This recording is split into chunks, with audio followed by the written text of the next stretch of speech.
Line up, you fucking nerds. Who wants a shot at the champ? They bring the heat. Francis Ngannou is the hardest puncher in the history of fighting. They bring the knowledge. If you think this fight is going 5 rounds, you are out of your mind. They bring you the picks. The dog is getting it done in this one. We deliver every single week. We're bringing the heat, ladies and gentlemen. The Moneyline. Don't miss it on the MMA Experts channel each week. The Moneyline. We are live here, chatting it up on an off week from the fights. I am AJ, joined by my guy Mike Finch. How you doing, my man? Man, we're good over here in Southern California. I was back in Chicago for the holidays, freezing my ass off, bro. Negative 32 wind chill. Fuck that. Midwest, you guys can keep that shit. I'm out here in California. AJ's in Florida. This is how you do winter, ladies and gentlemen. Come see us in the Southlands. Yeah, absolutely, bro. I can't imagine freezing up north right now. Those nor'easters coming through if you're on the East Coast. Like, count me out, bro. It was cold on Christmas here, and I was like, damn, like it's a nice little change, but give me 2 days and then I'm good. Back to 70, back to 65, back to 80. I'm happy with that. I'm sitting here wearing shorts, bro. Life is better than, yeah, for sure. Same, I think same. it was 77 degrees in Huntington Beach on Christmas. That's how you do Christmas, bro. That's Just beautiful. decorate the palm tree. You don't need the, Yeah. you don't need the pine, bro. You're good. Exactly, man. We gotta we remix it for that South lifestyle, the warm weather all year round. But Mike, the fight game has been pretty heat as far as news and entertainment value. Not necessarily. It's been something. It's definitely been something. I mean, we got stuff to talk about. I don't know. Yeah. I don't know how, like, a lot of unexpected stuff, right? Not our Right. usual gambit. No, we're gonna go into some trending topics Oh, in the no. fight space. I do want to try to bring up the live chat here. So let me bring some of these savages up. Houdini Beats, shout out to my guy. Appreciate the Christmas wishes in the DMs as well, man. Houdini Beats, shout out to you. Smash that like. We got Smash. Hype MMA in the house. Let's go, baby. What's up, brother? And there's a question right here. Jake Paul versus Mike Perry. Go look at Perry's story right now. I'm going to look at his story right now. I saw that he said he got a bout agreement, but I'm pretty sure Jake Paul is not accepting the match. He's not following through. I don't think it's happening. Stop, Mike Perry. Mike Perry's a bare knuckle fighter. Jake Paul's not trying to get his face ripped apart. He's He not just doing signed bare with knuckle. PFL. But I know Mike Perry's been wanting the fight, AJ. Dude, Mike Perry, it's like almost impossible to find his Instagram. Have you noticed that? Yeah, what's going on, bro? I can't find it right now. Dude, he's like shadow banned permanently. I Mike remember you Perry saying that. Music, Mike Perry Studio. You got to tap in platinum Instagram, Mike stop Perry. shadow banning our favorite people, okay? Yes. Sean Strickland's not a bad guy. Mike Perry, he might punch an old guy every now and then, but he's come on, man. He could have a platform.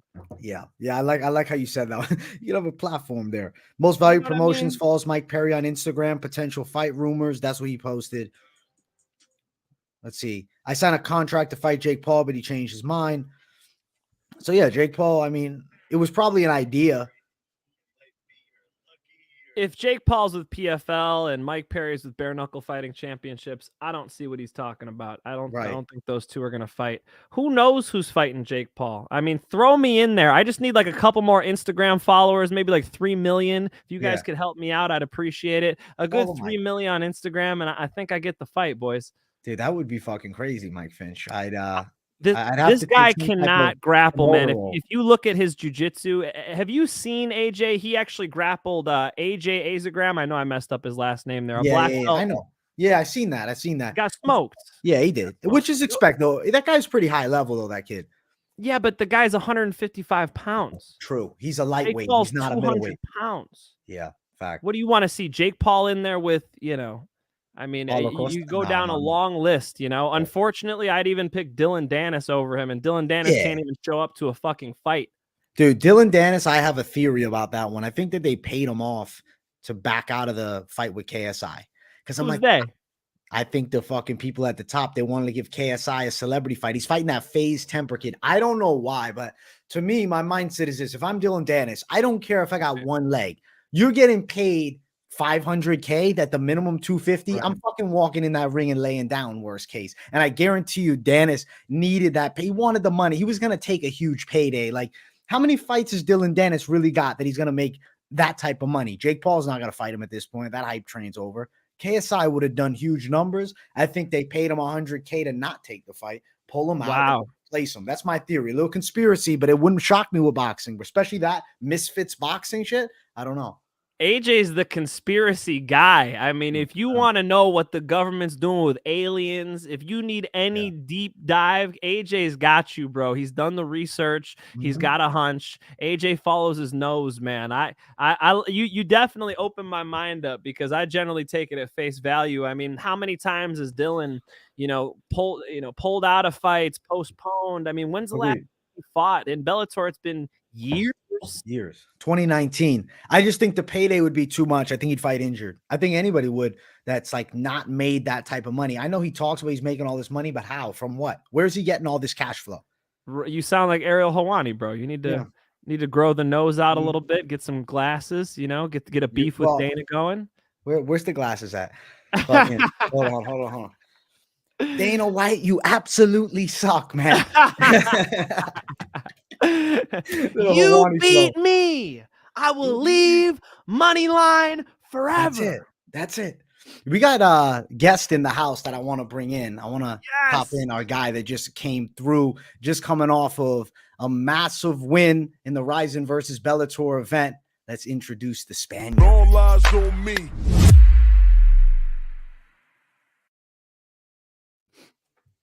Let's see if we can shift this thing around, man. I haven't had a guest on here in a minute. There we go. What's up, Juan Archuleta? What up? Spaniard. Hey, what's up, fam? How you guys doing? Doing good, man. We're good. Juan, tell AJ where you're at right now. Right now, I am in the middle of the country in Tokyo. All right, Japan. Holy shit. Dude, that's crazy, right? Oh my gosh, you're still there. I didn't even realize that. Yeah, I got the bamboo behind me. Got a cool little setup out here at this farmhouse. And so, just learning and exploring some new ventures, How long you staying out there for? Till January 15th. Oh, nice, dude. You got some time. That's crazy. You get to really dive into the culture for this little while. That's sweet. Oh, yeah. Yeah, it's exciting, man. I mean, being here has just been like so uplifting and like super good for the soul. Everyone's so nice. Everyone takes care of each other. I mean, the streets are clean. The people are clean. Like, just everything about this whole culture is just super refreshing. And like, it's what life is meant to be like, I like to hear it, man. That's sick. AJ, I don't know if you saw, Juan brought his belt out there and they were loving it. They were putting the belt on and so excited to see it. I mean, Juan, talk about what are the differences, man? What makes Tokyo, Japan the place that everybody wants to fight? You've done it now. You did that walkout. You fought at the famous Super Saitama Arena for old school MMA fans like me who used to watch Fedor make that walk and Crow Cop and Vanderlei Silva. I mean, this was like the mecca of MMA. What was it like? Oh man, it was like there was so much emotion going on throughout that whole time. It's just like the whole 2 weeks that I was here before the fight, just like the nerves, training at Kid Yamamoto's a sports academy, and just like knowing how much of an impact he's made in my career.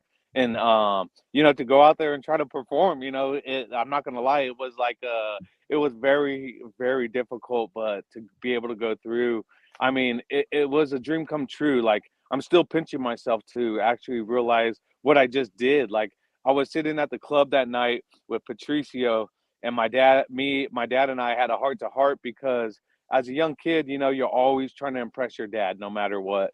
And, I always wanted to wrestle in the Olympics for him and travel and let him watch me compete in different countries. And unfortunately that didn't happen. But fortunately I was able to do it with MMA. And so my dad got to travel to a place like Japan that he never thought he'd be able to visit and watch in a sold out arena his son compete, and from having 7 kids and 6 boys that competed, it was like a dream come true for him, and just to watch the fans and the appreciation of the fans. Like, they are real sports MMA fans. Like, the guy was telling me, Toshi, the guy here in Ume Farms that I'm here with, he was telling me, like, man, like, we gave up on Rizin. Like, after Pride, like, they just wanted to make it a show, like, letting people badmouth each other. And and Japanese fans don't like that. We like the purity of MMA. Like, this is our baby. Like, for Japan, they're the mother of MMA. They gave birth to mixed martial arts, and to see where it's going right now, it's not appreciated by the fans. He said, so to have Bellator and the fighters that came and that showed the respect and the loyalty of mixed martial arts, he said that for him and many of the people watching, they cried. They cried like real tears going into the third round, when all of us were showing signs of respect to, like, all right, here we go. Like, this is the third round, and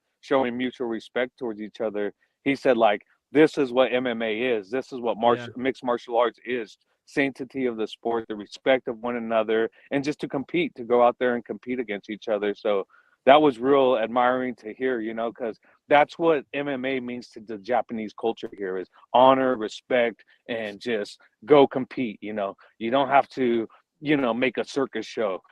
They love the entrances, right? The cultural entrances that we put on for the people, because it shows them a different side of each culture that was different warriors from different walks of life, right? Like, I really I could have worn my Spaniard outfit and things like that, but I wanted to show that the Mexican American warriors are true warriors.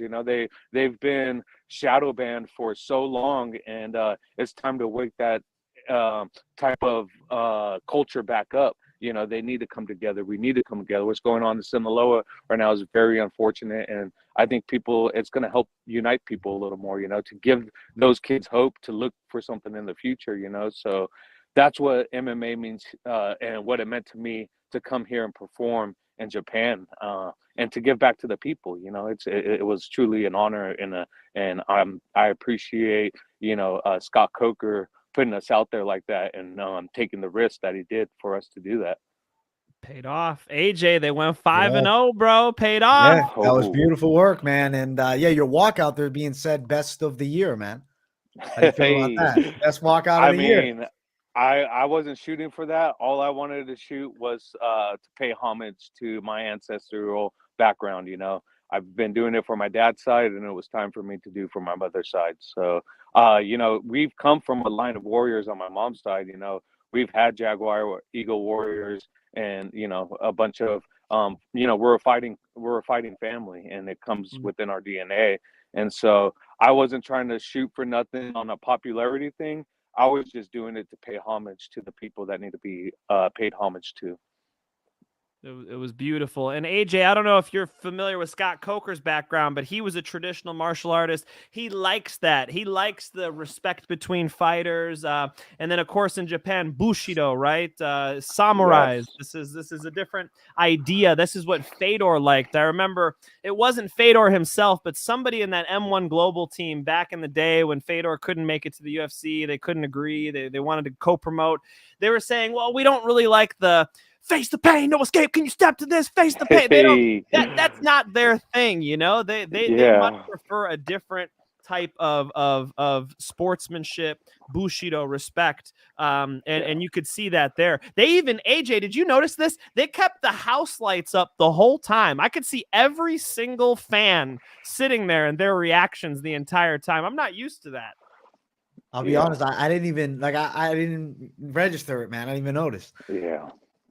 It was amazing, and that's what was cool about the reason why I chose to walk out too, because we were hand selected by Scott Coker himself, and to go and represent this organization, Bellator, which I was super honored for.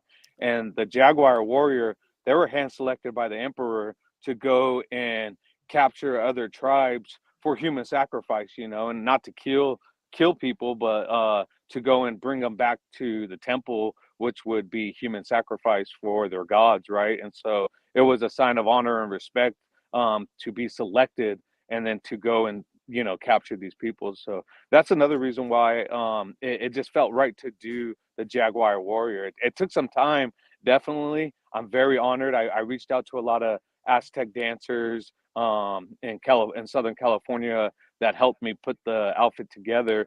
And then I found a lady that put together the Jaguar head, which was amazing. and she did great work, and she's out of Canada. And I'm telling you what, even the Aztec dancers were like, "Who put this thing together for you? We've never seen anything like this." Even the lady was, when I told her what I wanted to do, she was like, "Man, that's a great idea. I'm gonna have to take some time to put it together, but I definitely like the idea. Let me see what I could do." And she crushed it, you know. And then adding the feathers, the real Aztec feathers, and you know, I wanted to go a little more bright color, but I definitely wouldn't have got it across customs because how rare and how sacred those leaves were, so, or I mean the feathers are. So I had to go with the, you know, the natural color, the solid colors. This is incredible, bro. An incredible entrance, and it's very cool to see all the depths and the layers of what that meant to you. AJ, did you like his fight? Dude, he put on a great performance. You were the lock of the week, Juan Archuleta, and you did your thing. You look great. Dominant performance. And Kim's dangerous, dude. He's a tough dude. Like you said, dude's head is hard as hell, man. He's a tough guy. He keeps coming. He just doesn't stop. And it was cool to see. Like, I like the style that the Japanese fighters bring. One thing, like you talk about the respect, everything, it's also they don't break, man, just constantly coming forward. So I like that match. That was really good, man. I was up early in the morning watching you live. You were live calling the whole thing. The whole thing. I was live for the whole card, bro. I was live at 6 o'clock my time. You know, I had to get the card through a VPN from Mexico because I couldn't get it stateside. Man. Hell yeah. Live, hey, man, I'll tell you what. I mean, Rizin did do a lot of warfare to like make it unfair, right? Like, I was just thinking, like, it's hard. Like, if I'm not the main card, like if I'm not the main event, I like fighting first because I know exactly when I'm fighting. Or I like fighting the co-main because it's like, okay, at least I have time. There's going to be a couple fights and I could, you know, get time to warm up and things like that. But when we got there, they were like, "Oh, just sit down and relax." I was like, "No, there's no way. I have to like wrap my hands right now," because I seen all the Rizin fighters wrapping their hands. I was like, something's off. Like, you know, there was no mats back there. It was just all concrete. And I was just like, yeah, this they're setting us up right now. Like, and then I was like, okay, so I get my hands wrapped, and then like 10 minutes later, they're like, "Hey, you have to line up. We have to go do the ceremony." And I was like, okay, I'm still gonna wear like my suit out in the ceremony, right? Like, I have time. Like, because I asked the lady, and there's obviously a language barrier, and I was like, "Hey, are we coming back to this locker room before I walk out to the fight?" And she was like, yeah. And I was like, okay. So I just had my hands wrapped, and I was still in my suit. And then I go to walk out, and the guy's like, "Where's your fight stuff?" And I was like, "What do you mean?" He's like, "You're not coming back to the locker room." I was like, "Motherfucker!" Like, I was like, "All right, like that means I have to get everything on right now, like my walkout stuff." So I started putting all this stuff, and he's like, "Hurry, we have to go." I was like, "Dude, I'm a fighter. Like, everyone's here for me. Like, I'm not here for you. Like, you know." I was like, "So I'm gonna take my time and get this stuff on, because when I'm back there, like, if you're telling me I'm on deck, like I don't know when I'm fighting." So right after the ceremony, like, we were standing there for a good 15 minutes to walk out for the ceremony, and I just have to start I'm like doing jumping jacks, like squats, and like start shadow boxing to warm up. And then we do the ceremony, and they didn't tell us anything. They're like, "Hey, just go stand at this number." I'm like, "Okay." So we stand there, and I'm like jumping up and down because I know, like, okay, I'm not first, but I know I'm second. I don't know if this might be a fast fight. He might end this right away. And then so I was thinking, like, fuck, man, I gotta warm up. And then I get put in the back, and then it's going, and I forget his name, the Russian, why am I forgetting how to pronounce his name? But the first fight for the Bellator guy almost finishes him in the first round. I'm like, fuck, okay, Gadzi, and so he almost finishes him, and then it ends up going 15. So I was able to hit a little bit of mitts, and then next thing you know, they're like, "All right, you're up on the deck." And then I'm sitting there warming up, and I'm like, all right. So that's why I had to do like a lot of dancing and jump squats. I was like, fuck, come on, I gotta warm up. But yeah, it was crazy. They definitely did some warfare back there to make sure we weren't ready. No mats to warm up on. They were setting you up, bro. Oh, yeah, they were in that story. Because Yeah, fans so don't understand little things like that in the back, right? Like, when are you going to go? You're trying to get warm at the right time. The worst thing is when you warm up and then it's like, oh shit, now I got to cool down. I remember at UFC 100, John Fitch said he was feeling so good on the pads. And then they were like, sorry, you're going to have to fight after the main event now. So he had to get cold. He went back out there. He's like, yeah. dude, all I could do is wrestle because I was so flat. I didn't feel like I was on top of my game. So that's a big deal, man. Trying Well, to and anticipate when you're going to fight mentally more than anything, right? yeah, hell yeah. And that's what you've seen, right? Like I was like missing my combinations. I was like, because usually I kind of like get 2 or 3 rounds of sparring in before I go out there.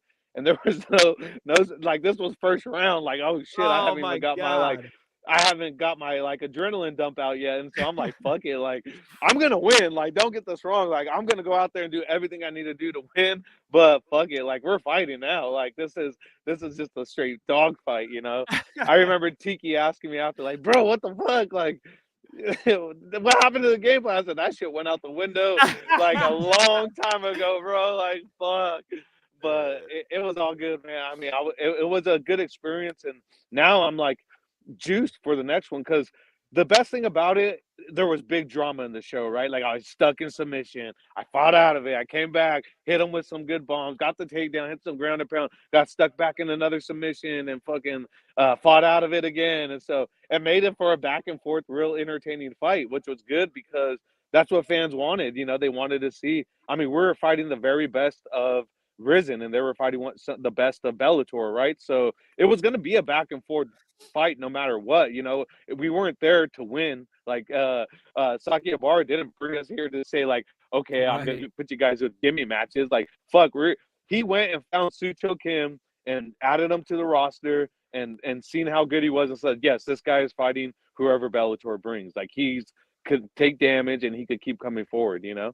He was good. He was game, man. Yeah. It was a good fight between you two, I gotta say. And one thing I will say, I think the judging was fair. I gotta respect Yeah. it. It was one thing AJ and I talked about in the preview. We were like, I wonder how biased the judging will be. No bias at all, Juan.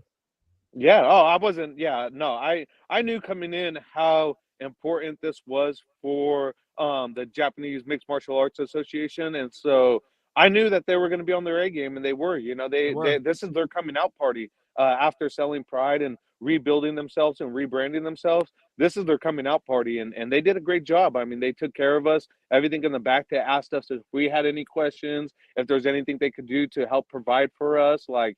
Besides not giving us mats, but I mean, other than that, I mean, here's a concrete floor. Good luck. Yeah, they did a great job on. I thought the judging and the and helping us out with everything. They made sure we knew all the rules. They were in constant communication with us, and so they were fantastic. You know, Jason Herzog and Miner were there. You know, and props to Miner. Like people say, you know, they're always you know, harping on judging and things like that. Like our American judge gave Sucho Kim the fight, and like I said, I haven't rewatched it, but I don't disagree with them. It's just like, hey, like if you saw the fight that way, like awesome, like good for you. Like, you know, I'm not you know, I'm not like, oh no, I won a unanimous decision because I knew in that fight it was a back and forth fight, right? Like I understood you know, I understood how the Japanese were going to judge, and I obviously understand how American judging is. So, you know, he might have done it round by round where the Japanese did the overall fight. Powerful. It is interesting. So because I was wondering about the scoring. I was pretty sure it was overall fight, but then is it up to the discretion of like the American judge? Like he can score it round by round, like I guess, or is it Rizin is like, no, we're doing it purely based on the whole fight, most damaging moments? Just because I just worry, like you said, like if one judge is scoring it on one system, then one on the other, just to tally the winner at the end. Like I could see how things would be, you know, splits or going one way or the other. Right. Yeah, and I mean that's how I could see how Brian Miner might have judged the fight. But I knew how the Japanese association was gonna judge the fight because they told us I was the only fighter that logged on when they were doing the rules and the judge criteria meeting, And so I was asking questions and making sure I understood. And they said, listen, in the third round, like, you have to go for it and you can't let your foot off the gas pedal. Like, and I was like, okay, if I get takedowns in the third and I land more strikes, like, and then I landed those two knees that split his chin open and things like that too. And I was like, okay, cool. That's more damage that I added on and kind of wobbled him and took him down. You know, he had the choke, but I knew that if I got out of the choke, I had to end up on top and at least land a few elbows and ground and pound, you know, to take away the choke. And so it won the fight, you know. Super fun fight. Dude, I gotta ask you, you're fighting in a ring instead of a cage. You get to kick people in the freaking head on the ground. I mean, what'd you think about the rules? Do you like fighting in a ring? Do you like being able to be a wild man and knee somebody in the head on the ground? Yeah, I mean, I think in the first round I threw a couple, but I think I was so wanting to do it that was my full focus, and like it kind of took away from the opportunity of letting it happen, right? Like everything was like thrown at you like a full menu, like blah, you know. So I was like, shit, man, like take your time, but like again, like you get in that fight, there's no taking your time. Sometimes you're like in there in the mix, and I like the rule setting. It kind and it made me not relax. Like I was like taking a shot and I was like, shit, I have to get off my knee and like come up. Like I can't stay on this leg. He's gonna fucking knee me in the head. Like I gotta come up. I gotta continue to build, you know? And same thing for him. And anytime he went down, he was there. I was looking and he knew I was looking. So it kept him active as well, you know? So I think it creates a little more activity off the ground and kind of like not to like hold one position. Like I knew when I was on my back, I was like, just hold this dude and don't let no space. And I know Herzog's going to let it up in about 15 to 20 seconds. And sure enough, he brought us back up. I was like, cool, like, let's get back up. Like, let's get back onto our feet. You know, I gotta be on top. So yeah, so that was like cool, you know?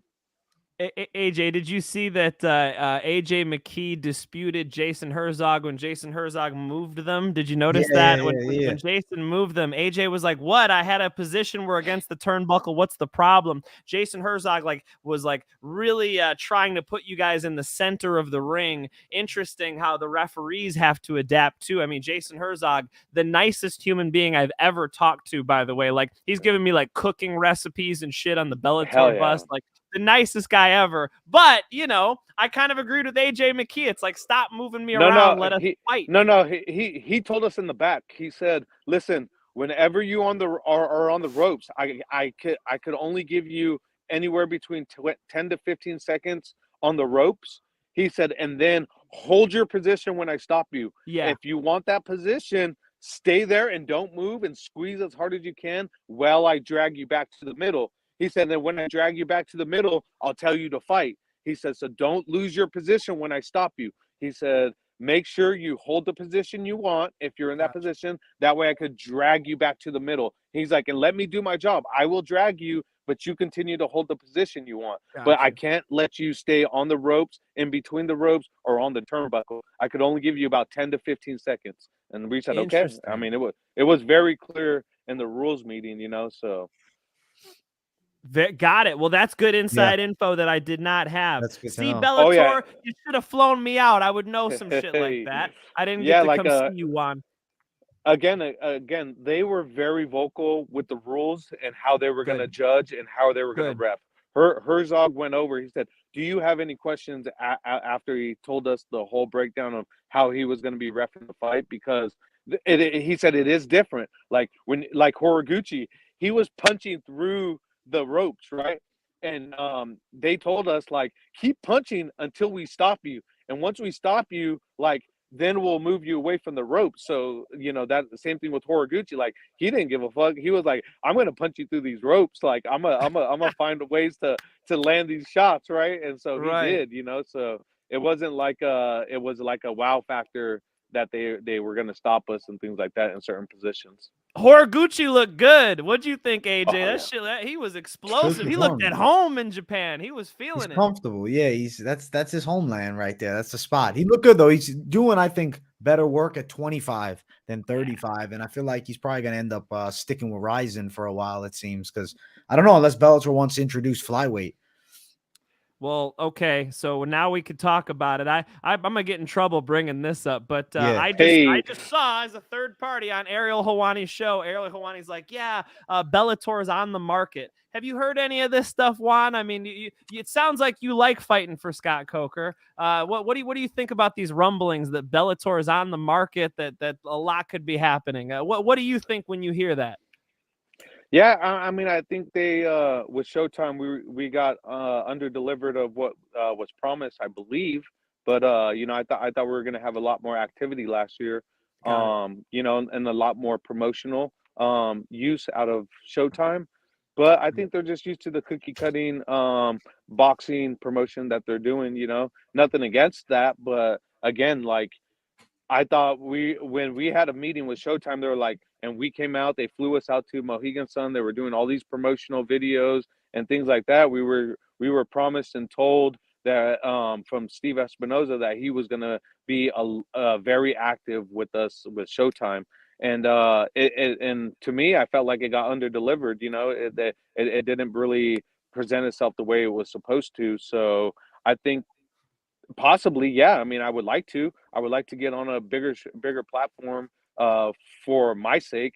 And if not, like here in Japan, like I'm doing road work right now to build my fame here. Like I'm not waiting for anyone, you know, like and when you wait on someone that you get, you know, you get let down all the time. So, you know, I got a signing out here that I'm doing. I hit up the Unext promotion themselves and said, "Hey, this is what I'm doing. Like, you guys are more than welcome to capture footage with me and fans. I'm very interactive. I'm working with the working class, you know, the farming people that are here doing organic farming at the farmers market. Going to be having a signing, a promotional advertisement on, you know, why it's important to eat clean, what it means to eat clean as an athlete, and what and the benefits you get from it. So, like, I feel like that is a way to help promote yourself and sell yourself, right? Like, and so if we're on the market and we're going to CBS or we're going to something like that, like that's that's awesome. Let's do it.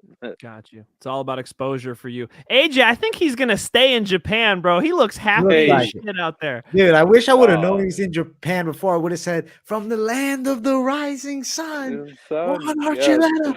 Hell Yo, yeah. dude, You can my thing still is on do the it, baby. market. That Hell concerns me yeah. a little bit when they say they're on the market. Because are we talking about broadcast deal for where it's going to be? Or are we talking about on the market like Bellator is for sale? That's what I'm wondering. Are they being sold? That's my concern. Because if they are being sold, is PFL looking to buy out the roster and then pick up some of the guys and bring them over? Because I don't know if you saw Jake Paul now working with them. There's definitely some Bro, money P, behind them. I definitely don't think there's money behind them. I think they're still drowning themselves, right? Like you're gonna offer someone that's never done MMA stake in your show and not give any stake to any of the fighters. Like that's a disrespect slap in the face. Like how are you gonna give someone that has never fought MMA a stake in your organization, man? Like do spread it out amongst the fighters then. If you're really about the fighters and you're really about promoting fighters and treating fighters better, like you're doing the same. They take care of the 1 to 2% of their athletes. They don't take care of all of them. I've trained with some of the guys that have fought there, and it's sickening. You know, it's sickening that they paint this image saying that they treat the fighters so much better. Blah blah blah. It's like, no, you don't. You've treated my friend and his family horribly. You know, you called them racist, bigots, and all this stuff, and you know, it left a sour taste in my mouth. And then for those guys to say, "Oh, we'll fight promotion against promotion," it's like, no, you won't. You said you will fight Kayla Harris against Cyborg.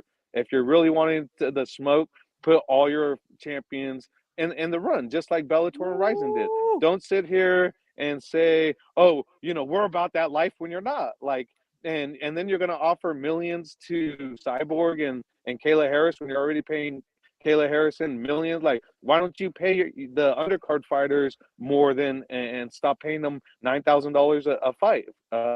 Pay them 50,000, pay them 100,000, and you know you don't have to offer millions to these guys. Offer it across the board if you're really treating all the fighters better. You know. Damn, powerful words from Juan Archuleta, but I like Ooh, that idea. Let's do yeah. the whole roster versus the whole roster because I'm a big believer that Bellator fighters are some of the best fighters on planet Earth, man. And you guys showed Agreed. that. AJ, Bellator versus PFL, top to bottom. You're tuning in. That'd be sick. I'd say, yeah, I'd like to see it, man. So I'm trying to think of all. I mean, the thing with PFL is I know they do their champions like throughout the year. What I like about PFL is the chance at the $1 million, but it's hell to fucking go for it when you're fighting 4 times in one fucking year, 5 times, whatever. That's a nightmare to be doing. Your body's taking a beating. You're probably taking fights injured. Nah, I mean, I like it. I really You like that. Juan Archuleta? Yeah, I like, dude. I like fighting 4 or 5 times a year. Okay, all right. Honestly, Well, like let's go. I've asked Bellator same thing. Like, man, please let me fight more. Like, I fought 7 times in 1 year. Like, Holy I don't shit. mind being active. I'm always in the gym. I'm always training. Like, hence that's why I fought the 4 different weight classes. You know, because it was like, man, I'll fight anyone. I'm willing to fight anyone. Like any weight class. Like, I'm a martial artist. Like, this is the opponents don't scare me. The weight classes don't scare me. I just want to compete. I love it. He said that to us last time, AJ. Yeah, he said, "Hey, I want more fights." And you've been active since then too, Juan. You're always coming through and fighting. I guess if I know PFL, it seems like you're not a huge fan of, but I do think you'd be a perfect candidate to fight in one of those tournaments and get your $1 million No, listen, shot there. I am a huge fan of. I don't mean to like sound like I just don't like when they try to shit on other promotions. It's like focus what you got going on. Like you don't have to tear down other people's promotion or what other people have going on to try to build yourself up. You know, it's similar to ONE FC. Like he has a great thing going on, but to say like, oh, Bellator sucks, like, and the fighters won't match up with ours, like, dude, fuck you, man. Like, don't sit here and tell us that we are not good enough for your organization. Like, I just beat one of your champs. Like, you know, like, don't sit here and tell me, Shatari, that I'm not a martial artist or I'm not good enough to fight in your show, motherfucker. Like, I'll go beat your champ right now. Like, and from 145 all the way up to 155. Like, I've offered before I even signed with Bellator to fight with you guys, and you guys offered me $2,500 to fight. It was like, what? Like, and then he's saying that he treats his fighters so much better. Like, no, you don't. Yeah, I was 18-1 coming out as a blue chip prospect, and you're gonna offer me $2,500 to fight. And you know, and that's when I was like, dude, that doesn't even pay for my camp or my flight out there. Like, are you fucking out of your mind? And so, you know, like to say that, oh, we're so much better and we treat fighters, da da da. It's very similar, right? Like, don't sit here and shit on our promotion and say that we're shitty fighters and that we don't match up against your guys. Like, everyone matches up right now. Everyone in the world and every promotion are great fighters. You know, we're just doing what's best for us and best for our families right now. Juan Archuleta keeps receipts. Don't fuck with my man Juan. Yeah, right. He remembers, man. No, that's good, Juan. I like hearing the like real insight because you're a guy that's been around. You've talked to a lot of organizations, and now you've gotten the chance to fight in Rizin. And I feel like possibility definitely of fighting there again. Maybe even just would Bellator maybe even just give you like a one-off chance to fight one of Rizin's champions in their organization, just if you're really looking to stay busy. I don't know. It seems like Rizin and Bellator have a fairly decent connection going. There's a lot of mutual respect. Yeah, I mean, those two guys really love martial arts. You know, they are about that life. When you talk about people that are like, oh, I wonder what would happen if this or that.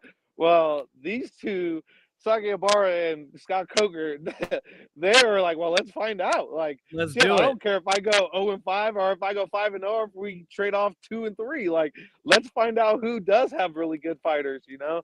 And so they really put themselves out there to test themselves, you know? And fortunately for us, we came out 5-0 because we came and brought the heat, you know. But I think I am gonna fight out here again. You know, I think there's a lot of talk right now of me and Kai Asakura fighting, and he wants to fight. I've called it the fight since 2019 when he beat Horiguchi, and you know, it was something that I really wanted, and it never came to fruition. But now, like, the true love here in Japan for me right now is awesome. Like, everywhere I'm going is just like, please fight here again. And like, they got really moved by my performance and my walkout. And, you know, it's been a humbling experience. And I said, look, I will fight here again as long as Saki Ibarra and Scott Coker make an agreement of letting me come. And they both said, like, hey, you know, Saki Ibarra said, please come back. And I said, well, please have me back. Like, I am willing to come back here. and fight. Like, trust me, that's not the issue. Like, I'll fight here in 2 months from now. So, but no, it's like it's about making it happen and making sure it's right for my promoter. It has to work for both sides. It has to work for my promoter as well as myself. Absolutely. Yeah, no, I think timelines could line up, man. I think they could with the tournament going on, with Patchy Mix and Stotts coming up next. You're kind of at a spot where I think going to Rizin, fighting Escura would be huge. Yeah, and I think because either way, I'm about 8 months away from fighting the top contender, right? Like, I have to wait for this fight to happen between Stotts and Patchy, which is going to be a fucking barn burner fight. I'm super excited for that fight. Me And too. What do you think? Yeah, I think I end up getting the loser out of that. I feel like Patchy pulls it out and gets the finish, but definitely Stotts could be dangerous if he puts his offense together. And so I think Patchy definitely tracks him down and gets the takedown and then gets the finish. He could. I feel like he could walk him down, southpaw versus southpaw. So it's not going to be awkward for either fighter to start throwing some heat, and then to close the distance. Patchy's going to be good on closing distance, and then I'm telling you, he's one of the masters at getting people down and finding the spot that he needs to.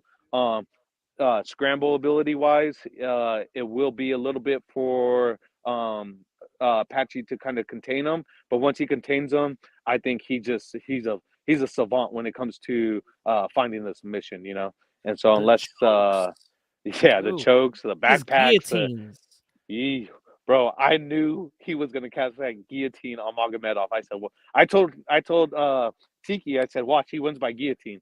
And sure enough, bro. And when we were watching it, I just looked at him wide-eyed, and I was just shaking my head like, I told you that motherfucker is so good. He locked that thing in, and it was a good night, Irene, baby. Fuck, it was it was crazy. But in the Stotts, Stotts is very smooth. He's gonna be smooth on his feet, but they're both counters, and I don't think he could put offense together going forward. So if he's waiting to counter, it's easier for Patchy to get the takedown. So, yeah. So I think the loser out of that fight I'll get when they unify the title. So like I said, I think I'm about like 9 months from that fight.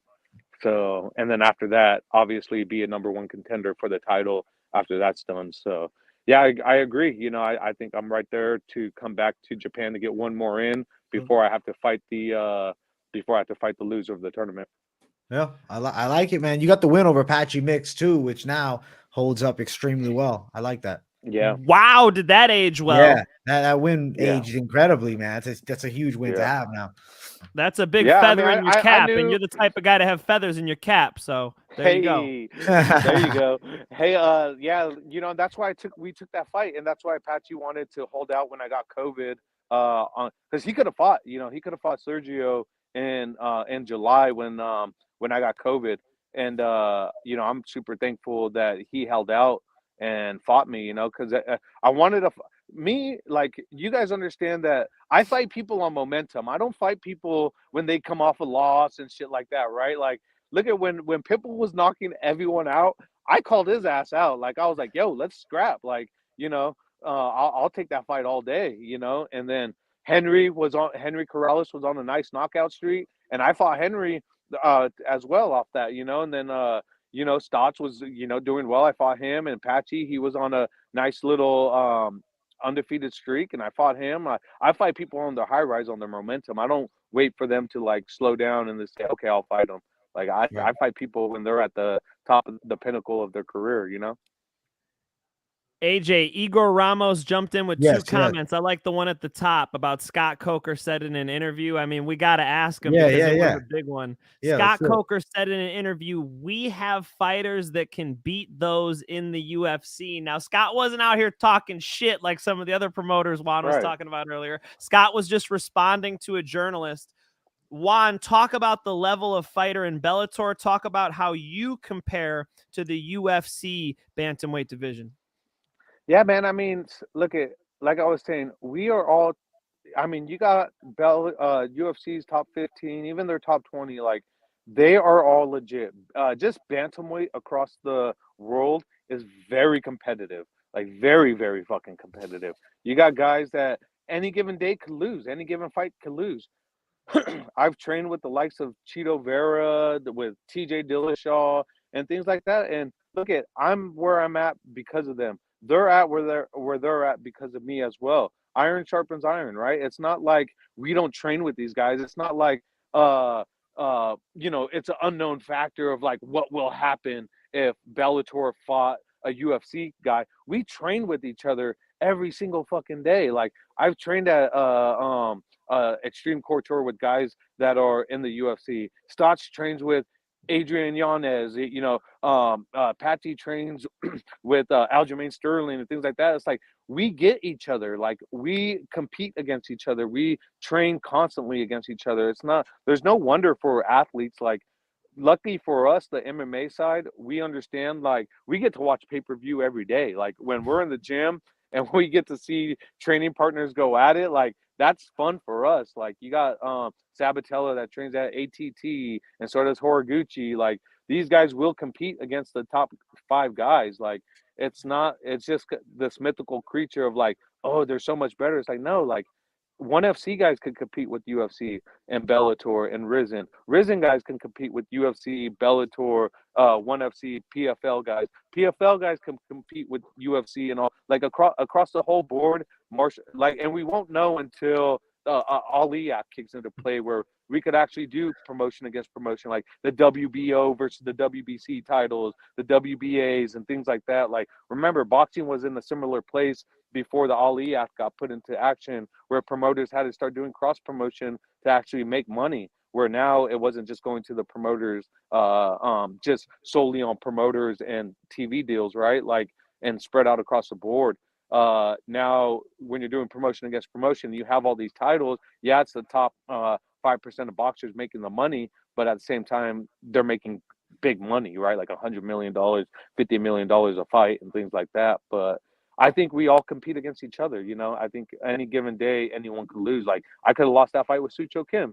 I could have won it the next day, but I could have knocked them out. I could have finished them, so it's all those factors do go into play. Maybe if he had some mats to warm up on, AJ, maybe he would have got it done. Right. Juan, we can't keep you all day. I know it's the morning in the land of the rising sun. It's like 10 a.m. It looks beautiful where you're at. I have one more question for you, and that is, it is now 2023. What is Juan Archuleta's New Year's resolution? To keep growing my sport of MMA, my style of MMA across the world. Like I really want to keep traveling and fighting and running seminars and just taking my journey as far as I could go, with my family. Right now I have my family with me. So starting out the year, like I'm living my New Year's resolution, taking my family and giving them real education on real life. Like things you learn in a classroom, you're not going to learn on real life experience. And right now they're with me getting real life experience. So, treat people the way I want to be treated. That's with positivity. And it's easy to pick out negative things in life. But right now I'm here to pick out the positives because I choose to. And I want to treat people how I want to be treated. And that's with positivity and respect. Juan Archuleta. Good man, Juan. You're a friend of the show, and I love having you on, and I'm excited to keep having you on throughout all the different moments of your career. And I'm on team Juan Archuleta, Kaya Skura. Give me that fight. That's what I want. Let's go. Let's get it. Come on. Bring me back. It. Bring me back to the Saitama Super Arena. Come on. Let's get it. That's sick, dude. That's sick. Juan, thank you for being here, my man. Have a great day. Hell yeah. Happy New Year, and congrats on the big W. Happy New Year, guys. Thanks for having me on. Thank you for your fans tuning in. Let's get it. Let's go 2023. Let's go, baby. Juan Archuleta, ladies and gentlemen. All eyes on me. Mike Finch, Juan Archuleta, friend of the show. He's always nice chatting with, man. He's regular at this point, right? He is. He's a regular time on, but not his last time on. Yeah, he's this dude. He's great. I like to really get, because he gives us a lot of insight. He's not just selling his fights. He likes to talk about himself, like personally, deep down. He's very open. Yeah. And you get a nice taste of like a guy who's in the fight game, traveling around the world, chasing his goals, and now just fighting in Japan. And I'm looking forward to maybe him getting that Askura fight. I think that makes a lot of sense. I think that'd be sick. That's perfect. I mean, he just loves it so much. He's still hanging out there. I was really surprised when he texted me back that. I was like, "Hey man, can I have you on the show this week?" He's like, "Yeah, I'm gonna still be in Japan." I'm like, "Oh Holy shit." So I shit. had to figure out the time zones. Yeah. 5 p.m. in California is 10 a.m. in Japan. That is Interesting. crazy. Holy But shit. you know what? He's loving it on the other side of the world. He's really like embedded into this. He was talking about the community he's with. Like they're Yeah. like, farm to table type, that you saw how beautiful it was where he was standing Nice. outside there. He's living the dream, man. So good Yeah. for him. Glad he's Good for him. happy and glad he's in good spirits. Beautiful win. And, Yes. all the best to the Spaniard. Yeah, all the best always to Juan Archuleta. Mike Finch, we're gonna jump subjects here. Jump. I want to just like casually talk to you about whatever really comes up, maybe some questions in the chat, but we'll jump with Dana White. Power slap is delayed 1 week due to Dana White's altercation or his physical altercation with his wife that was caught on camera. What are your thoughts on that, Mike Finch? It's a tricky situation. I did a video on it earlier. He was obviously very drunk, but something that I didn't like is the domestic abuse on either side. I think his wife kind of smacked him with ease. You know what I'm saying? And it's just like, to me, it just didn't look like a first time. That's all I'm saying. I'm making conspiracies. I'm guessing, but I don't know, man. That's just, it's odd to me to just smack. And then he comes back with the shot. I don't know. It wasn't a good look. Alcohol involved. So it's not like it's, you in your right mind per se, but no excuse either way.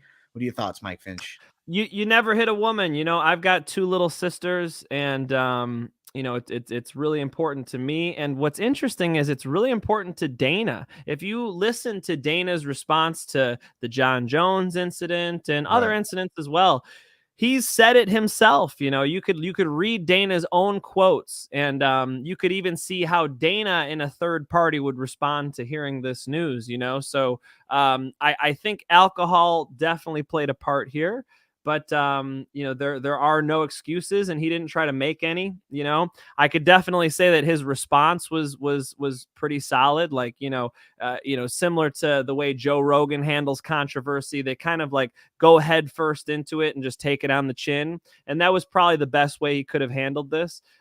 It was interesting to see his wife, put out a statement and sort of said, that this is not defining their relationship. They haven't had this before. Whether or not AJ believes that is a different story. But it looked to me like Dana was drunk in Cabo and made quite the mistake. You could see him sort of reach for her hand first, right? Yeah. Which prompted her to strike him. But I've heard some people, just some random person at the gym, I might as well say, is they're like, well, she hit him, he hits her back. PSA to all the men out there. You gotta, if they go for it, you roll with it. All right. You don't take it clean. You use defense. You wait until you're calm, and then you deal with the situation. That's what a man does. And I doubt we will ever see Dana make that mistake again, because as I started with saying, he himself take his old quotes. There's never a reason. Right. The physical strength that a man has versus a woman is significant. The size of a man's hands, the size of a man's frame. So it's not fair, even when you could try to justify it by saying the woman started it. Again, it's not what Dana's defense was. So I'm not arguing against Dana here. I'm arguing against the random guy at the gym who's telling me that hey, she hits me first. Fuck that. Keep your hands to yourself, and the world will be a better place. Yeah. Unfortunate, man. I guess the only exception I think would be, it's like if some crazy lady is coming after you with punches and you can't do anything. You have to defend yourself. Or she has a knife or something, but it's your wife. That's why jiu-jitsu is great. You don't have to hurt somebody. Jiu-jitsu is phenomenal, man. Yeah. I've been attacked by a girl at 7th grade. A girl was swinging at me, and it's like, you could try to keep distance or close distance, but there are. That's why when somebody comes to train self-defense, they think I'm going to teach them just like elbows and knees. It's like part of fighting, but actually a great way to fight is to control somebody without having to hurt them. Like jiu-jitsu and wrestling comes in. So I would definitely avoid, slapping, punching, hitting, knocking out a woman as to the absolute greatest extent possible. And I don't think Dana did that, and hopefully in the future that'll be the case, that he does not let alcohol change that. Yeah, agreed. Mike Finch, good take, my man. Now, I got exciting? sisters, bro. We got to look out Yeah. for our ladies out Yeah, here. no, I got a lot of girl cousins, bro, and I never fucking hit Come on. any of them. They've smacked me plenty of times. I'll fucking jokingly wrestle when we were kids or something, but it's not like you're fucking slamming them. You know what I'm saying? It's like Right. even if like a girl's pissed trying to come at you, like if you're a fucking normal sized dude, you can just kind of grab a little underhook, relax, calm down. If you need to just hold for a second, or you just, like you said, create space, avoid the situation, walk away, run. I put my hands up. Right. I had a situation 2 years ago here on Main Street in Huntington Beach. Some dude wanted to get in my face. I back up. I put my hands up. I'm showing you, first off, I don't have any weapons. And another thing I could do is defend myself if I need to, right? So I have my legs split in my stance. My hands are up. Everybody can see I am not trying to do anything here. And it's also a great defensive stance. So that would be my 2 cents for you men out there who are going to piss off a woman to the point where she might slap you. Try to be able to not take that slap, not get in that altercation. That's always better. It's always better to not have the fight go down in the first place. Right. Absolutely. Well said, Mr. Mike Finch. Now, also this one right here, AJ and Finch, thoughts on Demiris Magulow's retirement. Yeah, he retired last week. Health concerns / issues. We don't have any details. I did a video on it and gave my rundown. Thank you for the career. It was a money career. It was some great moments and a lot of potential, I think, still on the horizon, even after the loss of Sarukian. But health comes first, man. I don't know exactly what he's dealing with. I hope he's all right. 24-2. It's a great record. That's high level, man. I think he's beaten a lot of guys in that top 10 still. Stylistically, he's a great matchup for a lot of the strikers, but the biggest thing really just comes down to health issues. I don't know what it could be exactly, though. It doesn't seem like it's an injury. It seems more like something internal. I don't know if it's something going on. I don't know. I can't guess, bro. I got no idea. It's like, I'm thinking intestinal issues or something. Like he's having like a diverticulitis type thing, like a prime, like when Brock Lesnar got that and he was unable to compete for a while. I don't know. I have no idea, but all I can say is that he's one of the best fighters in the world. Arman Sarukian is no short task. Again, I've been hyping Arman Sarukian up for years. I'm a real believer that that's one of the better fighters in the world, and that 155 division is so stacked. I think people just don't know. They just don't. They see him, losing to Gamrot and to the champ, Islam Makhachev, and they just put him in the middle of the run. No way. They're so high level. That was such a high level fight. So, yeah, sad to see him retire at 24-2, one of the better records we've ever seen in MMA. And it would be nice to see him back one day. He's definitely like a very humble and that martial arts spirit Juan Archuleta was talking about. So you got to have respect for him. Hope to see him back, and all the best to him as far as his health goes. That comes first. People think of these fighters as sort of characters, action figures or something, but they've got sore elbows, fucked up stomachs, just like anybody else, so take care of your health, Demir. Yeah, I agree. Mike Finch, PFL, got in the Jake Paul business. Oh my God. Right? PFL, what the heck are we doing out here? They gave him a slice of the company. I'll tell you exactly what it is. So they didn't give him a slice of like the regular company as a whole. So they're doing something called the pay-per-view super fights division, where Jake Paul, he's like overseeing the fighter relations and he has a piece of that pie. He's, working with them. And then revenue, 50% is going towards the fighters. That's the goal with this pay-per-view event, is 50% of revenue goes towards fighters. So I do think they got a good thing going. I think Jake Paul really is trying to get the fighters paid. He offered Nate Diaz a 2-fight deal, 1 boxing, 1 MMA fight. I'll be honest with you, man. I think Nate should take it, but I just saw on Diaz's Instagram, he posted a screenshot of Rizin. So maybe he's going over to Japan. I don't know. What is happening out here? I don't know, man. This is chaos. What is happening? I've said it here before. I want to see Jake Paul fight somebody his size. It's such bullshit that he picks on these lightweights. Nate Diaz is a lightweight. Nate Diaz was fighting 5'6" Takanori Gomi. That's where Nate comes from. Conor McGregor was the featherweight champion. Jake Paul looks like he should be a linebacker for the Chicago Bears. You know, he's a big boy. He could fight at heavyweight, light heavyweight, or he's a big middleweight. But fighting guys below middleweight, it's bullshit. I don't want to see it. And dollars make sense, meaning that Nate Diaz, big star, I could see it happening, man. I would say that Nate would be able to submit him in an MMA fight, but in a boxing match, I don't really like it, bro. I don't really like Jake Paul boxing, Nate MMA, pretty easy picks, man.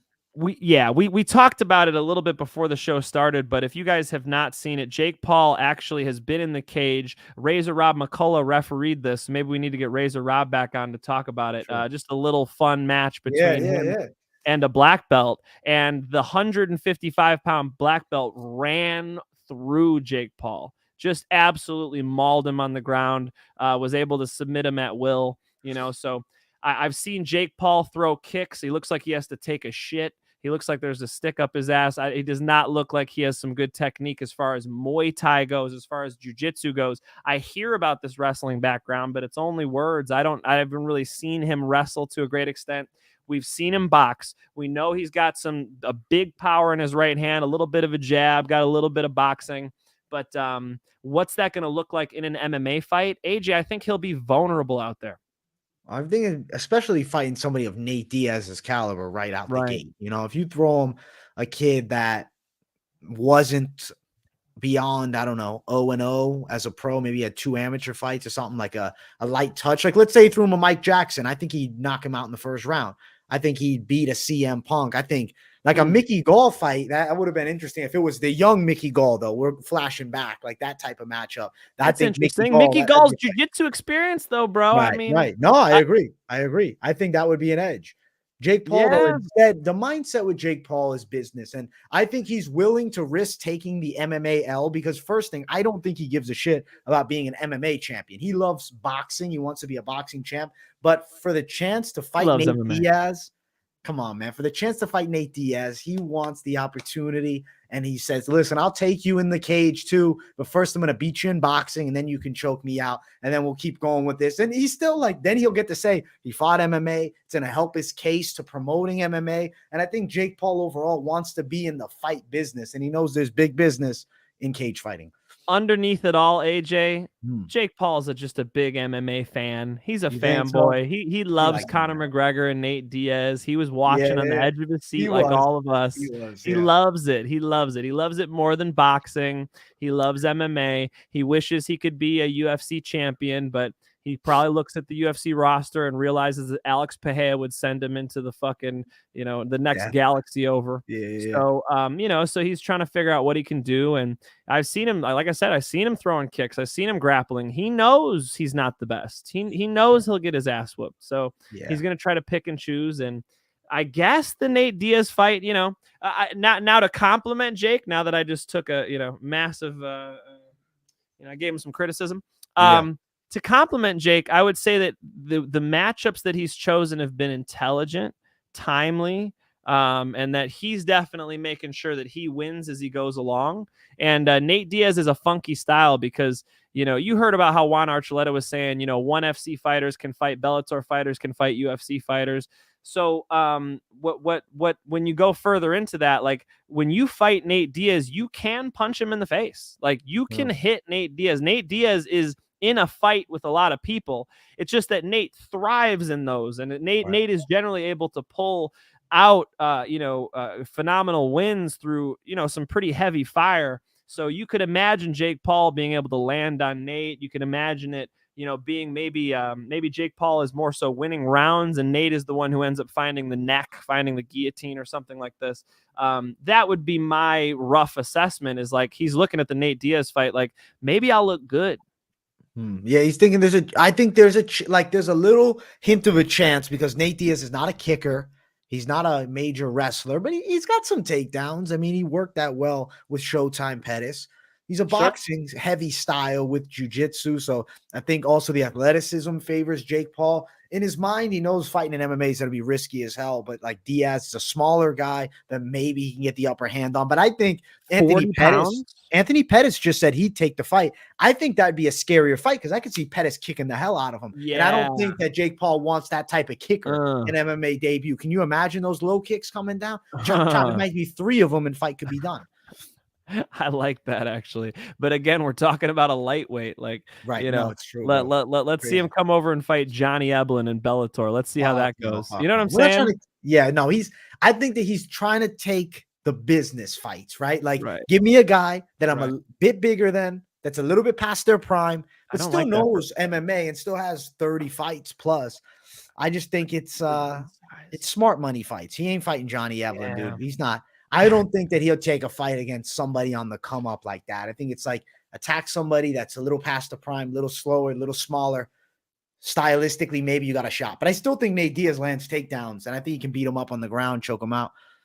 Yeah, well, Nate's jiu-jitsu is just so much better. It's like jiu-jitsu is not something you can learn in 6 months. You know, people think, well, I've wrestled my whole life, I'll just learn how to defend the submissions.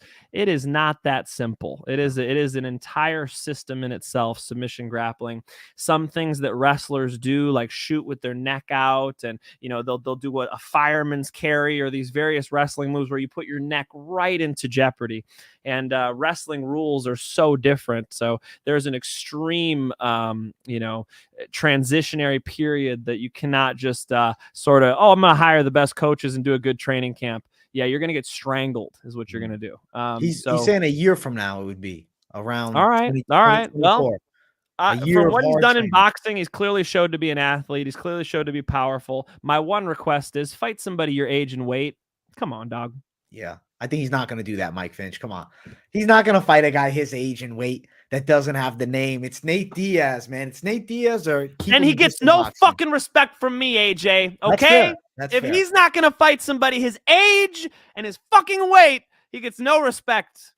From the Finch man, he said no. He said, I'm not giving him nothing. I'll give him some. I'll give him some, bro. Just because, shit, Nate Diaz is a savage fighter no matter what weight class, man.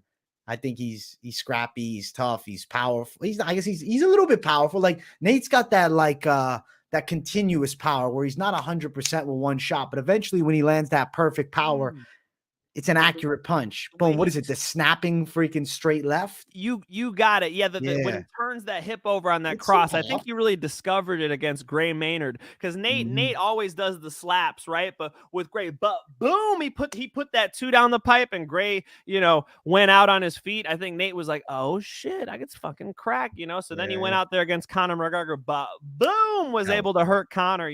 He fell in love with turning that right hip over and throwing a good power punch. Took him a long time to get there, but eventually, yes, he actually does have some power. I've even heard John Kavanaugh make that mistake. He was telling Conor, they're just slaps. They're just slaps until he decides to really punch you. Right. Yeah. He likes to throw soft just to keep the volume up. But when he decides to, he hits with a little heat. I want to see Jake Paul getting a chance in MMA. I don't mind the Nate Diaz fight. It's big business, bro. And if Nate's not fighting in the UFC, I don't really care to watch him fight. No offense to any of the Bellator guys. I like them, but I'm not interested in any of those fights. I don't want to see AJ McKee, Nate Diaz. I'd pick AJ McKee over Nate Diaz right now. He's in his prime. Nate Diaz is not. I would much rather see Nate involved in more of like the fun fights, capitalize on his name, fight a Jake Paul in boxing, fight him in MMA, make your money. Maybe he beats him somehow, re-signs with the UFC. Who knows, man? PFL is taking a chance with this pay-per-view division thing, but who do they got?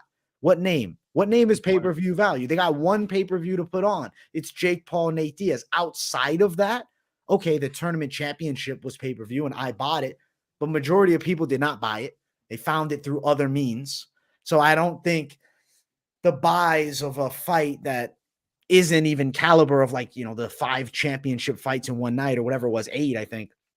It's not going to sell. Like, they don't have the name for it. Like, Shane Burgos is a really good fighter, and I like watching him fight. But if he's the pay-per-view main event, it's not going to do buys. He's a guy that you're building, and I think if he wins the belt, you could then match him up versus another signee maybe from the UFC. That's a big name. That's a co-main, a featured bout of the night. Still a good matchup. They need like PFL needs the Jake Paul Nate Diaz fight to sell a pay-per-view. Yeah, it's a transcendent star. Right. It's beyond the hardcore MMA. Yeah, yeah. It's gonna be tough, man. Because Kayla Harrison, as great as she is, and I know she lost in the Pacheco trilogy, that fight card was really solid action. I bought the pay-per-view. Right. I think it did less than 50K buys. And I don't expect a card to just have one title fight at the top for them do 50K. I'd expect less. Bellator versus PFL. I'll go ahead and go back on my age thing with this one. Jake Paul versus Yoel Romero. I see a song, boy. Shit. Come on, it'd be fun. It would be a fun fight. That'd be terrifying, dude. Terrifying. I don't want to see Jake Paul get killed. Jake Paul needs to fight guys that I don't want to see him get flatlined. I know you do. I know you do. I know you do, man. I need the train to continue, bro. The Jake Paul train is it's fun. Oh my God. It's fun, man. I like riding it. Then give him some goofy ass fights like Dylan Dennis if you want the train. That'd be cool. You know, but again, Dylan's a Bellator fighter, you know? Yeah. Dylan's right now retired at this point, man. He called it. Yeah. This is embarrassing, bro. Dylan Dennis is I better not rip on him too much because he works on the organization I work for. So, but come on, man, he's racked up some L's and he knows it. Yeah, he's chilling. The fight game is interesting, bro. Marcelo Garcia, black belt. Like Marcelo Garcia's got the best guillotine ever. Dennis has got good jiu-jitsu, bro. Dylan Dennis is really good at jits. He's not Dylan Dennis was a champion at brown belt, but as a black belt, he's like 50-50 in his professional competition. Jake Shields brought Gordon Ryan go off about this. Oh, Gordon Ryan. Yeah, it was Gordon. Yeah, I saw Gordon this. Ryan kept receipts, bro. He definitely can give you the whole history on Dylan Dennis. Dylan was able to make a name for himself by talking some shit, having a semi-competitive match with Gordon Ryan once, and also obviously the big thing was training with Conor McGregor, and they took him out there, and you remember hearing John Kavanaugh like, oh man, this guy Dylan Dennis, his jiu-jitsu is so good, I just let him work with Conor. I'm normally Conor's grappling coach, I just let them work. It's like Dylan Dennis is like 50-50. He's like 20 wins, 20 losses as a pro grappler, something like that. It's like, believe it or not, the pro grappling game is a lot better than what Dylan Dennis has. Dylan Dennis would get smoked by the top 20 pro grapplers. That's not what he is. In MMA, he's a damn good jiu-jitsu guy, but where's the wrestling? Where's the striking? Right. Yeah, brother, he's got some work to do, and hopefully he does, because he's a big name. He sells. He's, everybody wants to talk about him. This is the type of person who should be in the cage fighting. There's money to be made. There's money on the table. We'll see, bro. I got no expectations of him taking a fight. Let me answer this comment right here. Hey, guys, thank you for the content. I subscribed to this channel recently. How long have you guys been doing this for the channel? Awesome stuff. The Moneyline started a bit over a year ago with me and the Finch, man. And then the channel myself, I've been running it for almost towards 3 years. And I think April, it's going to be 3 years of YouTube, man. So that's how long we've been doing it. And this right here, put him against Biagio Ali Walsh. I don't think Jake Paul would want to give Ali Walsh the chance to beat him in MMA and hurt his stock. And that's why I think he's going to only take fights where if he loses, he's lost to guys that have been there, done that. And if he wins, it looks fucking incredible for him. Yeah, agreed. He has to take big names. I understand. Yeah. It's the business. I understand. It's business, brother. Business. Yeah. Just business. Business at the end of the day. Dude, that's the game, bro. The UFC, I think, needs to come out with some heat, though, because Jake Paul signing with PFL at the very least is like, hey, there's a name out there. There might be a pay-per-view that isn't UFC that does some buys, and that's Jake Paul on the card with Nate Diaz fighting it off in MMA or even boxing. I think people would tune in. If it's like it does numbers. You got to admit it does numbers. It does numbers. Hey, there's one more piece of news that we've avoided because it's just horrific. All right, horrific. Okay. Yeah, Phil Baroni in Mexico, just terrible. Terrible. And it's an alleged crime. Who knows, but it seems to check out. Phil Baroni showing some signs of being a psychopath, and it's just not. What a terrible, horrible situation. Phil Baroni is right there. I have a picture of him right here. Yeah, show me. Show me the case, bro. The game case right here. Oh, you gotta pull it up to you gotta pull up to the screen, bro. We can't see it. Oh shit! There is the freaking psychopath Mexican killer. Yeah, killer in Mexico. Who knows? Who knows? That's Let it be crazy, right? proven in the court of law. No. He admitted it. He admitted it already. He admitted it, dude. He said, I fucking dug into this shit. Oh, He admitted it to police. And the story that he put out is he said, me and my girlfriend got into a serious argument. She then told him she had cheated on him. And then he said, this is what he said, go shower. She said, no, I'm not going to go shower. So he grabbed her and threw her in the shower where she hit her head twice. That's what he said. And then she couldn't get out of the tub on her own. So he had to pick her up, brought her to the bed, put a blanket on her because she said she was cold, laid her down. And then he claims at her request, she went to get beer and cigarettes, comes back, she's asleep, unresponsive. Done. That's what he said. But I don't know. It might be him trying to make it seem a little bit more like a manslaughter than a murder because his hands were red. She had marks supposedly all around her face, bruises. Her whole body had markings and bruises, like as if there were shots. So I don't know for sure, but how it kind of sounds like is maybe he fucking beat her to death. And it's more than just a shower. Terrible. Christ, Baroni's a crazy guy. I went back and watched some interviews from Phil Baroni. He has that. He wants to prove something to the world thing, that anger, and you can sense it in his interviews. But also, like he's not a nice guy, bro. That's the vibe of guy. I was watching a fan joking with him, and the fan obviously likes Phil, and he's grabbing his bicep. He like jokingly hits him in the stomach, like with a little slap. Phil turns his fist, boom, like a hard hook to the body, and the dude's like, "What the fuck?" So Phil Baroni is not a nice guy, bro. Another fucking thing I watch. I'm like, because I'm trying to dig in on, because I always knew about Phil, but he's, before my time a little bit. I watched him fight Brad Tavares and shit, but not like when he was in his heyday. There's another case. Phil Baroni is out, and there's a fan and his girl that he's like, yo, I want a picture. Phil Baroni's all over touching his girlfriend, taking pictures, won't even take a picture with the dudes, all over his girl. So to me, he's going to get what he fucking deserves, bro. Sounds like an absolute piece of shit. And Phil Baroni fucking rot in that cell at this point, man. That's my honest opinion. Especially if he's not guilty, I'll take back the fucking claims. I still think he's an asshole, but I'll take back claims. It seems like he's guilty and he's a piece of shit. And you're not the only person to tell me stories like that. So, yeah, it's just sad stuff all around. What the hell is going on in Mexico? Dana smacking people. We got Phil Baroni with the homicide. Like, everybody calm down. Can everybody just fucking calm down? Right. What is going on? And Ilya Taporia just fucked up that singer. The dude, granted, the dude started with him. That's right. Ilya Taporia. That was in fucking Spain. That was in Spain. Yeah. But he's still. Yeah, well, that dude just like grabbed him. You saw the security camera footage? I don't know what he was doing. This guy comes up. Realize who it is? Push, Taporia around like surprise. Taporia can beat your fucking ass, Taporia unloaded some fucking power rights, man. Wrong dude. Don't fuck with hand sanitizer, boy. Hand sanitizer. He'll shut everybody down. He's dangerous, man. Ilya Taporia is that guy to watch at 145.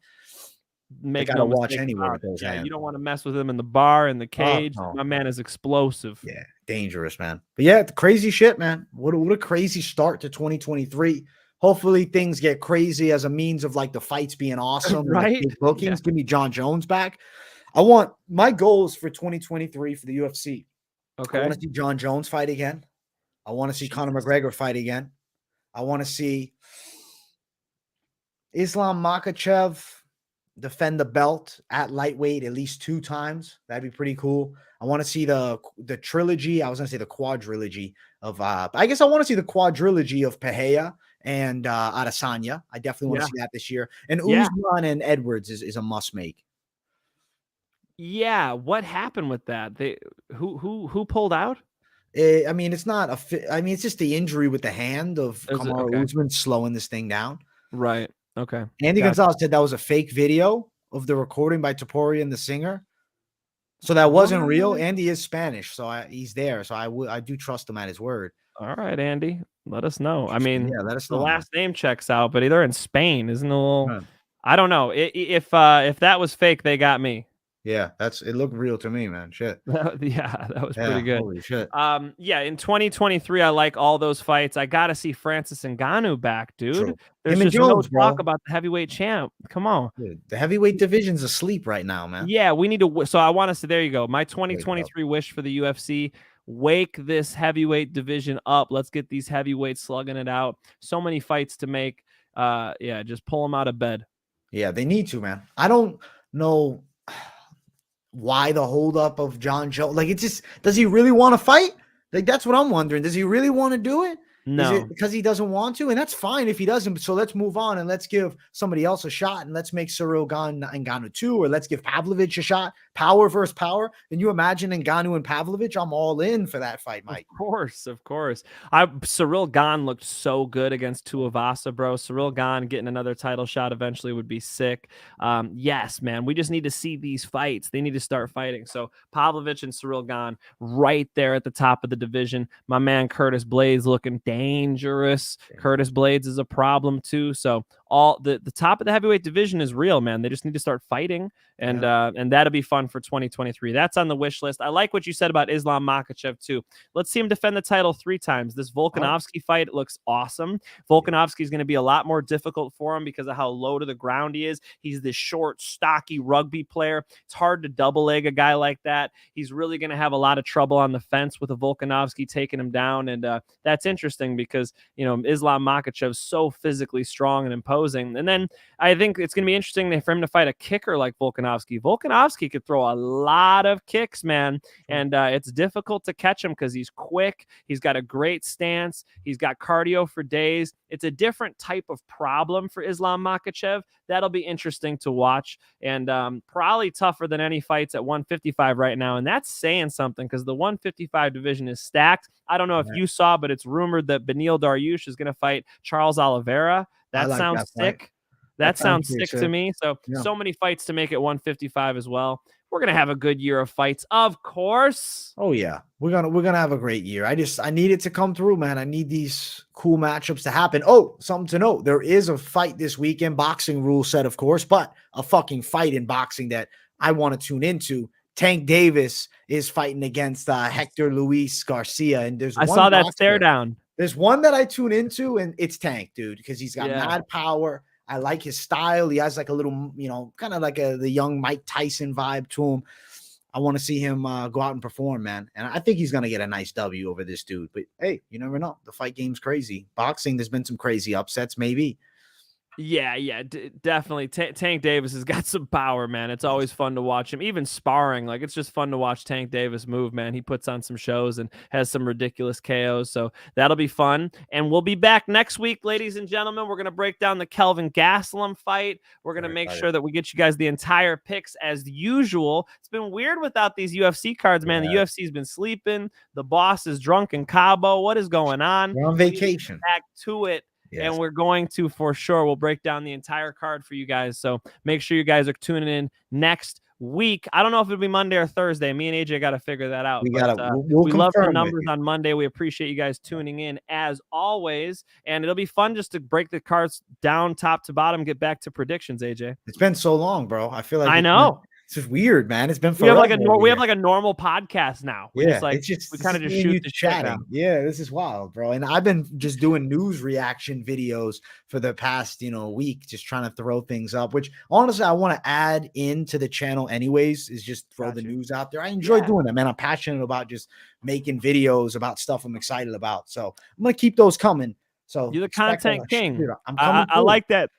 Jonas said Batman and Robin. Hype MMA said, great show. Appreciate it, guys. Much love. Always appreciate it. Thank you so much to Juan Archuleta for calling in. How fun was that? That was awesome, dude. I love that he was in Japan and he gave us, just the normal Juan Archuleta. He's such a nice guy, bro. He's just a good dude. And I like seeing that. Yeah, he's good. Just genuine, good human being. Yeah, just tells the truth, and what a beautiful spot he was in. He didn't call us in the cabin or whatever. He went outside, showed us where he was at. So cool, man. Before I leave this earth, I got to go to Tokyo, Japan. It's on the list. It's on the list, Mike Finch. It's gonna happen, bro. I'd like to go to the Saitama Super Arena and get to experience that. That'd be pretty crazy, man. Hell yeah. You know when I go out there, I'm going to go for a card. For sure. My goal is if I go there, I want me and Floyd Mayweather and Rizin. It's going down. They gave Debbie a shot. I'm next, Floyd. Give me it 6 rounds. I'll upset him. I'll make him look like a mediocre boxer, bro. He's gonna look like Adrian Broner, man. I'm like a young Madonna on the come up. Hey, man, with the matchups he's been getting, you might be next, brother. Maybe, man. I'm hoping so. I need that life-changing payday, and I need that chance of a lifetime to walk out in Japan and just dance to the music as I walk out, you know? And before I'm done today, shout out to Pat Curran, my friend, my coach, representing today. And, shout out to, I just started AJ. I never take supplements. I just started with Condemned Labs. My friend is the manager of a supplement company now. I'm on pre-workout today. Was I energetic? This is the start. My friends, what are you doing, man? You're going to start taking injections before the show. No, bro. No injections. No injections. No injections. What's my stack? Pre-workout, nice, amino acids, creatine, whey protein isolate. That's perfect, bro. Yeah, that's good shit, dude. You need those, though, I think, just to add a little extra. That's why they call it supplement, right? Just to add on top of what you're already eating and shit. And it gives you a little boost in training, bro. I think it's good. And my sister, who's a bodybuilder, told me to go get my blood test. She was saying, like, go get your blood tested, see what you're high in, see what you're low in. Yeah. I will. You should.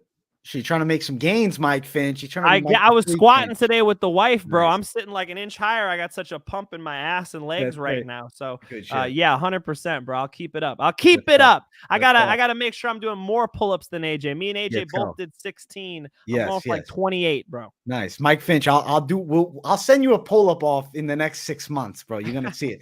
I'm waiting. I'm gonna let the anticipation build. You know what I'm saying? Yeah, man. We went back and forth. That's just one of the fun ones for me. When I'm walking around the gym, anytime I see that bar open, I just gotta jump up there and just bang out some pull-ups. That's my favorite. I'm a monkey. I need to like swing from something. Let's go, Mike Finch. Good to hear though, Mike. Getting that healthy lifestyle. I see you still putting in the work on the mats, training. Highly recommended. Yeah, oh, for sure, man. It was great being in Chicago. I stopped by Taylor Biaggi Jiu-Jitsu. Our friend actually hired Taylor Biaggi at UFC Gym River North years ago as a brown belt. Now as a black belt, she's essentially just downloaded the entire Danaher Death Squad system. John Danaher puts it all out there. You could buy these instructionals.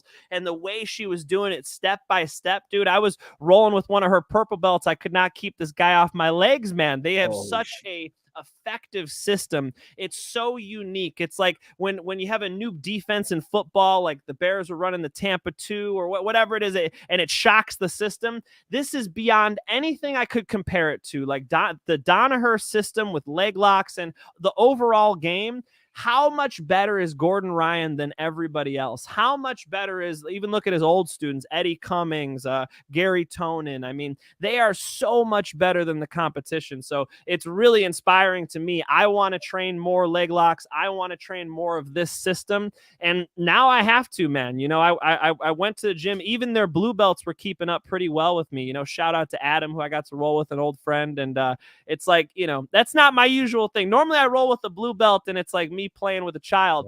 This they were good as hell, AJ. So I gotta get on that 2023 jiu-jitsu. I promise you, this year it's one of the goals. And if you guys are in the Chicago area, big plug right there for Taylor Biaggi Jiu-Jitsu. Go check it out.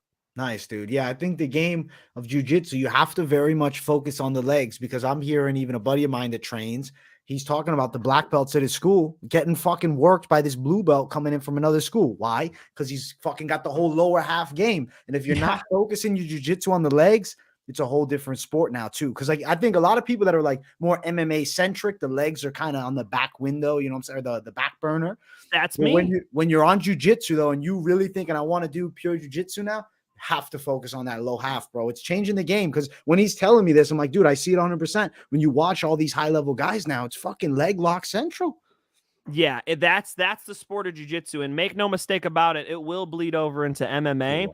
The difference with MMA is with the ground and pound, people are more reluctant to go to it. If you get your head stuck on the mat, that's a problem. But if you listen to John, and those of you who are big fans know, John Danaher has coached George St. Pierre to become arguably, I think, the best MMA fighter ever. He's very familiar with MMA. So the mad scientist behind this, the Albert Einstein of the leg lock system, right? He understands that you want to put somebody on their hip so they can't strike you. There are a lot of ways in which you can control somebody in an ashigarami or leg entanglement. And I think you're going to see more of it in mixed martial arts. That's definitely a 2023 prediction for me, is that you will see more leg locks. You will see more submissions with heel hooks, knee bars, because it works. I think for it to work as well in MMA, it's going to be very centric on the fighter. Because I think a guy that's very physically strong, explosive, like imagine Yoel Romero figured out leg locks and shit. I could see him just fucking grabbing. You can't do nothing when he's got your leg. Then you got to be able to take a punch, because I do expect some big shots to come down from these guys from the top position, man. Like looking at some of the guys like Ryan Hall comes to mind when I think of legs. And he did great with them on the lower level. When he's starting to fight some of these stronger dudes, he kind of gets stifled a bit. So if you got some strength and you got some durability on you, I think those guys could end up being sneaky with the leg locks. Ryan Hall ripped BJ Penn's knee apart. That was brutal to watch. If you guys listen to, I think maybe Gordon Ryan's a good example. He says, I take athletic opponents and I inhibit their movement. So there's really two fundamental styles of jiu-jitsu. There's one where you create movement, you create chaos. I'm thinking of like a Nicky Rodriguez. I'm thinking of somebody who wants that arm drag. He's jumping on your back, you're rolling out, and he's going to go for a choke, right?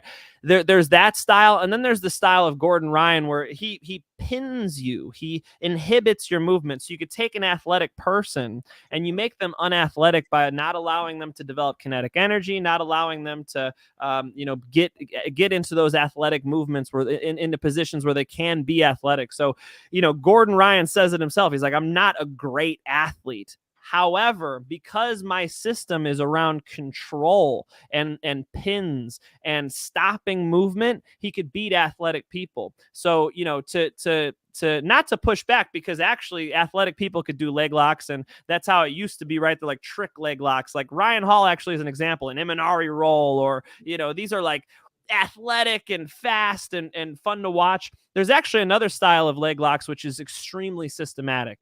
I think that's the one you'll see more of.